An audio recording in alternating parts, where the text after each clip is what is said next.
محترم مسلمانانو د 1440 هجری کال د ذوالقعدې مبارک میاشتې اوله جمعه ده. دا هغه مبارکه میاشت ده چې د ټوله جهان څخه او زموږ او ستاسې له وطنه څخه حجاج کرام د حج د مبارک سفر لپاره مخ په بیت الله باندې روان دي. هغه سعادتمن او عزتمن نیکبخته د الله جل شانه میلمانه ضیوف الرحمن چاته چې الله جل شانه دا لوی سعادت ور په برخه کړی دي، هغه به د خپل سفر لپاره یا روان او یا به د خپل سفر لپاره د تیاری په حالت کې وي، تیاری به کوي. حج د اسلام د 5 ارکانو او بناو څخه یو بنا ده. الله جل شانه چې راته کم دین را کړی دی، دا دین په 5 ستنو باندې ولاړ دی. حدیث مقدس دی، نبی اکرم صلی الله علیه وسلم فرمائی: بنی الاسلام علی 5: شهادت ان لا اله الا الله وان محمد رسول الله واقام الصلاه وإيتاء الزكاة وحج البيت وصوم رمضان. د اسلام مبارک بنا دا په 5 ستنو باندې په 5 دیوالو باندې ولاړه ده. اول ستن او دیوال دا کلمه طیبه ده، دوهم المنز دی، دریم روژه ده، څلرم زکات دی او 5م دا حج دی. دا 5 بناوی د اسلام دی او په دې 5 کې یو مهم رکن دا حج دی. او دا هر رکن یا عمل دا ځان ته یو خاص مطالبه یا خاصه غوښتنه لري. اینمی هر رکن اسلام، هر بنای اسلام درمیان بنده و درمیان خالق جل مجده یک خاص راز است، یک خاص عقد است، یک خاص معامله است. اولین بنای اسلام کلمه طیبه است. کلمه طیبه درمیان بنده و درمیان خالق جل جلاله یک عقد محبت است، یک عقد عبادت است. حضرات علماء کرام نوشته کرده وقتی که در دل یک انسان به طرف یک چیز رغبت پیدا شوه، میلان در دل انسان به طرف یک چیز میلان پیدا شوه، دل شما به یک چیز مایل شوه، اینمی را در اصطلاح رغبت گفته میشه که فلان شخص رغبت داره همراه فلان چیز. وقتی که اینمی رغبت زیاد شوه و در دل شما داعیه پیدا شوه که اونمو چیز را به دست بیاریم، اینمی را طلب گفته میشه. دل یک انسان که به یک چیز مائل شد، اینمی را رغبت گفته میشه. وقتی که اینمی رغبت زیاد شد در دل انسان، اینمی داعیه پیدا شد که اونمو چیز را به دست بیاریم، اینمی را طلب گفته میشه. طلب وقتی که انسان پس از طلب همراهی اونمو چیز اینمی تعلق دیگر هم زیاد شوه، اینقدر زیاد شوه که بغیر از اونمو چیز به دل شما سکون و راحت نمی آید. در اینمی صورت اینمی حالت را محبت گفته میشه. محبت و انتهای اینمی محبت اینمی را عبادت گفته میشه. 4 درجات داره: رغبت، طلب، محبت، عبادت. مسلمان کی رکن اولی اسلام را بجا میاره، کلمه شهادت را میخوانه: لا اله الا الله محمد رسول الله. اینمی کلمه طیبه در میان مسلمان و در میان الله تعالی یک عقد است. عقدی رغبت نیست، عقدی طلب نیست، عقدی محبت نیست، عقدی عبادت است. عبادت انتهای اینمی تمام است. رغبت خود در ابتدا باشه، رغبت به طلب بدل میشه، طلب به محبت تبدیل میشه، انتهای محبت او را عبادت گفته میشه. مسلمان همراه الله تعالی اینمی عقد میکنه که لا اله الا الله، لا معبود الا الله، لا مسجود الا الله، لا خالق الا الله، لا رازق الا الله، لا مالك الا الله، لا محيي الا الله، لا مميت الا الله، لا معز الا الله، لا مذل الا الله، لا نافع الا الله، لا ضار الا الله، لا اله الا الله.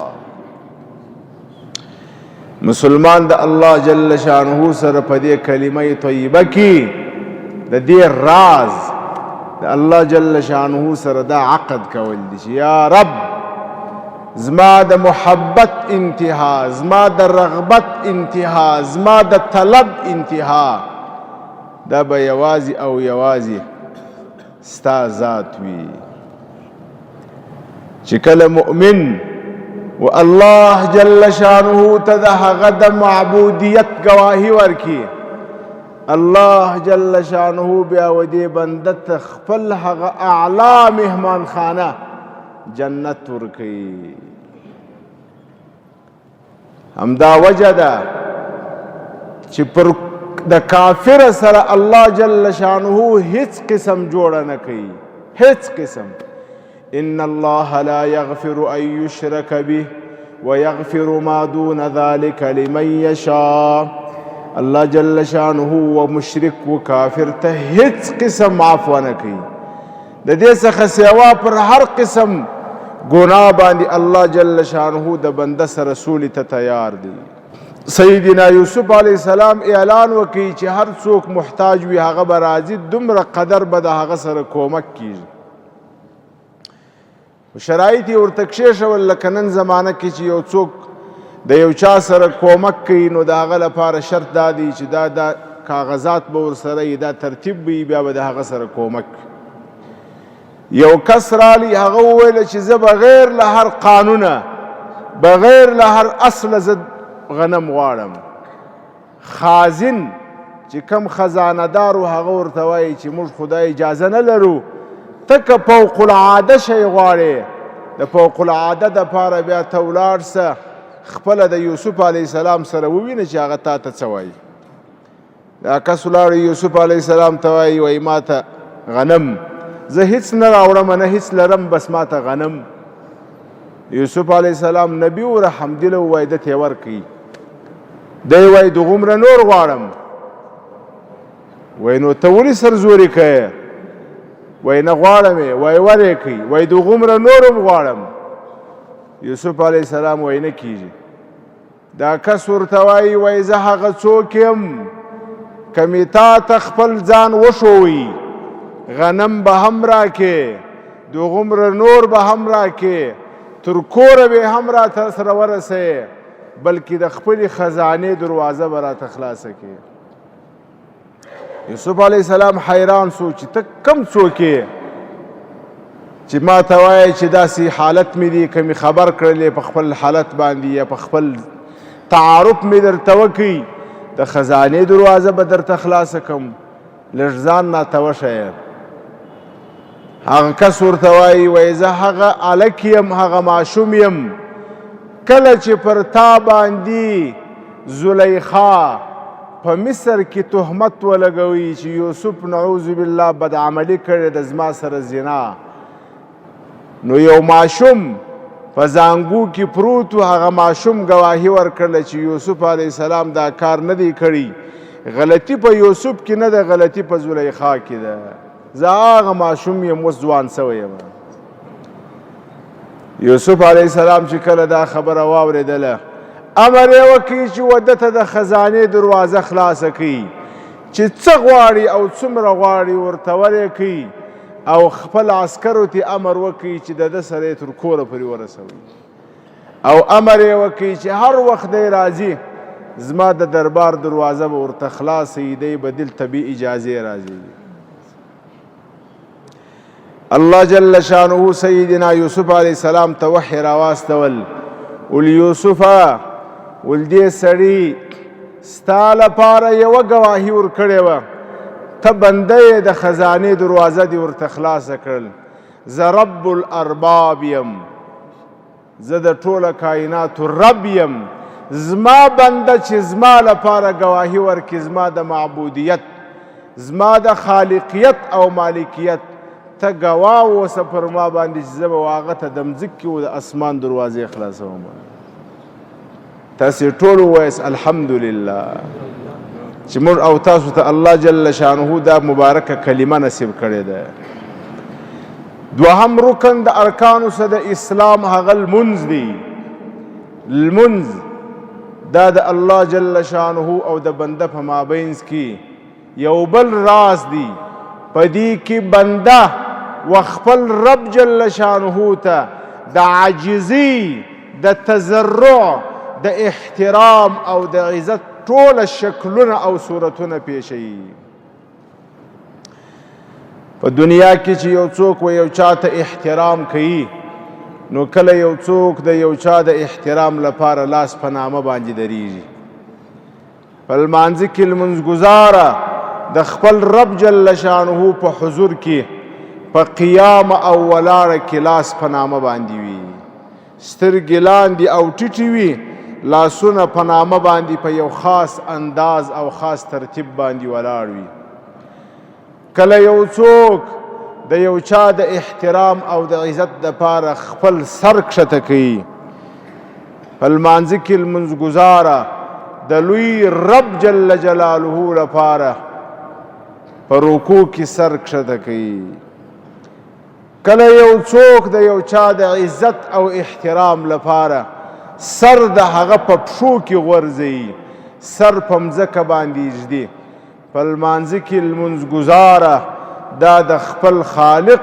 او مالک جل مجده لپاره خپل تندی او خپل مخ او خپل پزه دا په خارو او په مځکه باندې و خپل رب جل شانه ته ږدي کله یو څوک په احترام او په عزت کې د یو چا و مخته د التحیات په شکل باندې دو زانو کښیني داسې لمونځګزاره په لمانځه کې د خپل رب جل شانه په حضور کې په التحیات کې کښیني دا د بنده او د الله جل شانه په مابینځ کې معراج د تضرع او د نیاز د عاجزي دا یو انداز دی دا د لمانځه مقصد دی دا د اسلام دوهمه ستن ده دوهمه بنا ده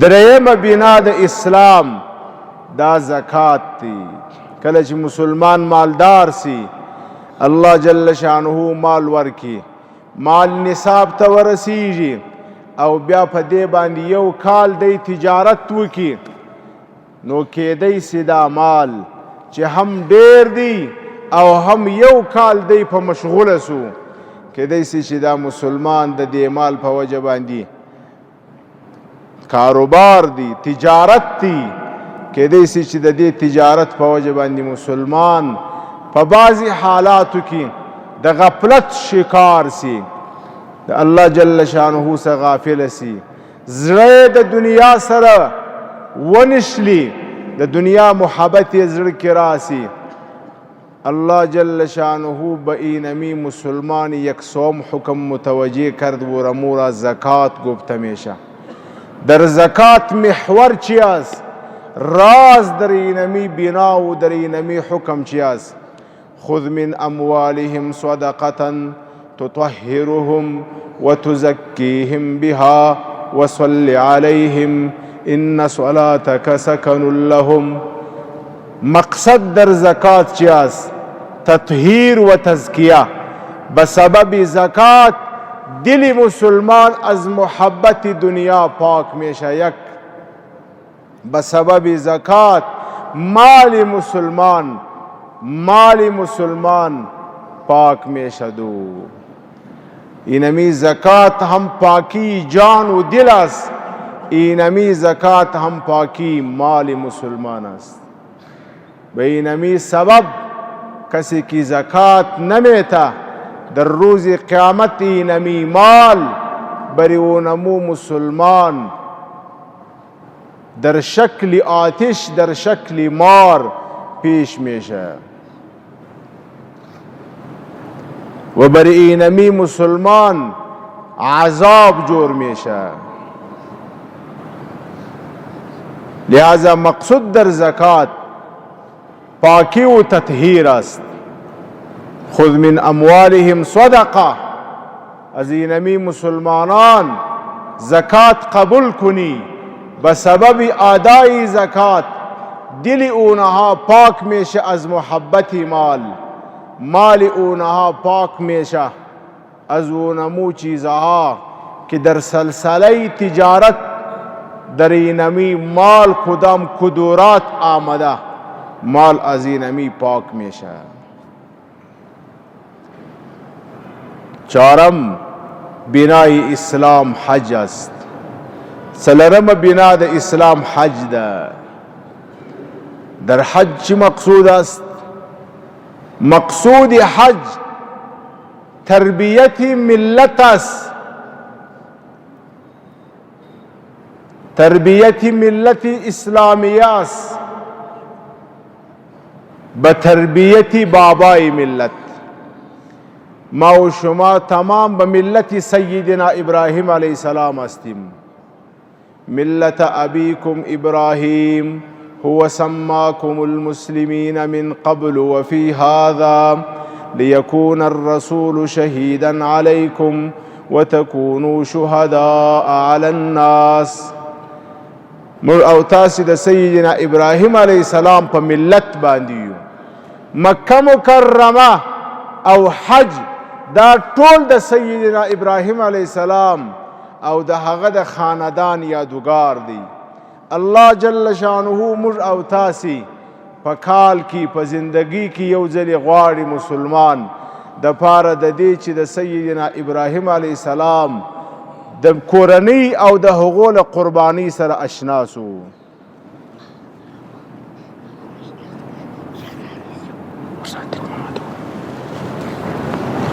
د سیدنا ابراهیم علیه السلام د کورنۍ سره او د هغو د قربانی سره اشنا سو سیدنا ابراهیم علیه السلام ډېر قربانی ورکړي ډېر امتحانات الله جل شانه د دې په نتیجه کې ودته کم مقام ورکړي وإذ ابتلى إبراهيم ربه بكلمات فأتمهن الله جل شانه ابراهیم علیه السلام امتحان کی سیدنا ابراهیم علیه السلام په ټولو امتحاناتو کې کامیاب سو د کامیابی په نتیجه کې الله جل شانه ودته څه ورکوي کله چې یو طالب په امتحان کې کامیاب سي شاگرد په امتحان کې کامیاب سی بیا استاز انعام ورکوي. الله جل شانه سیدنا ابراهیم علیه السلام امتحانوي. امتحان داسې امتحان دی، یو خو هغه امتحان وي چې شاگرد ووایي چې امتحان سخت دی. شاگرد خو هر امتحان سخت بولي. سخت امتحان هغه دی چې استاز ووایي چې امتحان سخت و. الله جل شانه خود اعلان میکنه. الله جل شانه درباره سیدنا امتحان سیدنا ابراهیم علیه السلام اعلان میکنه که ابراهیم علیه السلام را به یک کلان امتحان کردیم. ان هذا لهو البلاء العظیم. الله اکبر. ډیر لوی امتحان می په ابراهیم باندې وکړ، لوی امتحان. ابراهیم علیه السلام په دې ټولو امتحانو کې کامیاب سو. فاتمهن، امتحانوں کی کامیاب سو. اللہ جل شانہ وس انعام ورکی. انعام سدی قال انی جاعلک للناس اماما. ابراہیم ازمال خواتا تا دا انعام دی تا آئندہ تر قیامت دا طول راتلن کو نسلو امتو لپار امامی. ابراہیم علیہ السلام تر قیامت تر دو رست چی سمر امتونه دي که یهود دي که نصارا دي که مسلمانان دي د ټولو لپاره امام دي. ما وتام په ملت د ابراهیم علیه السلام. الله جل شانه راته وایي امت محمدي صلی الله علیه وسلم ته که تاسې غواړئ چې په مځکه باندې د امامت زندگی تیره کړئ، تاسې ولاړ سئ یو وارې د سیدنا ابراهیم علیه السلام یادګار تازه کړئ، د سیدنا ابراهیم علیه السلام زندگی مطالعه کړئ، د امتحان، د زوی امتحان، د بیبي امتحان، د کورنۍ امتحان، دا ټوله وګورئ چې کله دا امتحانات تاسې وکتل د امتحاناتو سره ځان اشنا که، د امتحاناتو سره ځان اشنا که. در محبت هر کی او دعوا کند 100,000 امتحان بروی شود. در محبت هر کی او دعوا کند 100,000 امتحان بروی شود. گر بود صادق بماند در وفا، گر بود کاذب گریزد از جفا. گر بود صادق بماند در وفا، گر بود کاذب گریزد از جفا. د محبت دعویداران ډیر وي، چا چې د لوی رب جل شانه د محبت دعوه وکړله 100,000 امتحانه به الله جل شانه پراولي. 100,000 امتحانه. بیا که په امتحان کې صادق وختي وفا یې وکړل نو بیا به د امامت منصب ترلاسه کړي، بیا به امام للناس وي. او که درواغجن وختي بیا به هغه جفا کوي. زموږ خو مشکل دا دی چې موږ امامت غواړو، امامت بې امتحانه غواړو. سره زر طلا دا چې خلک په شیشه کې ایږدي، دا چې خلک په سپنجو کې پیچي، دا چې خلک په ډالر قیمتوي، دا به یوارې د زرګر چټکان خوري، دا به یوارې د اور لمبې خوري. د دې اصلوالی او د دې کوټوالی دا به یوارې معلومیږي چې دا معلوم سول بیا به د دې قیمت لوړي. هر سرو زرو ته خلک د شیشې پوش نه جوړوي، هر سرو زرو ته خلک د سپنج پوش نه جوړوي، هر شي ته خلک د طلا نوم نه ورکوي. دا ورکوي وروسته تر دې چې یوارې په اور کې ورته امتحانات واخلي. الله جل شانه په کال کې مسلمانان راغواړي یو ځلې راسي د سیدنا ابراهیم علیه السلام زندگی وګوري، او دا یو شرط دی چې راځي به ټوله په یوه جامه کې. دا خو اوس خلکو پکې راویستل وایي دا وی آی پي حج دی، دا حج بیا لږ ګران دی، دا د رئیسانو حج دی، دا د وزیرانو حج دی، دا د لوی خلکو حج دی. حج کې فرق نشته. په حج کې به الله جل شانه وایي ټول په یوه جامه کې راځي، ګنډلې جامه به نه اغوندي. که دې ګنډلې شی واغوستي دم به ورکوي، غاړې دې بندې دي، سر به هم نه پټوي. د اسمانه څخه اور وریږي، داسې سخته ګرمي، لت سر به راځي، هغه لت سر به هم پسې خرېې. په پښو باندې به هم داسې شی نه په پښو کوي چې پښې پکې پټې وي، هسې مازې به هغه ګوتې پکې بندي، بس لاندې یو کاڼې ماڼې په پښو جګ نسي، زوز موز جګ نسي، نور به شی نه کوي. خوشبویي به نه لګوي،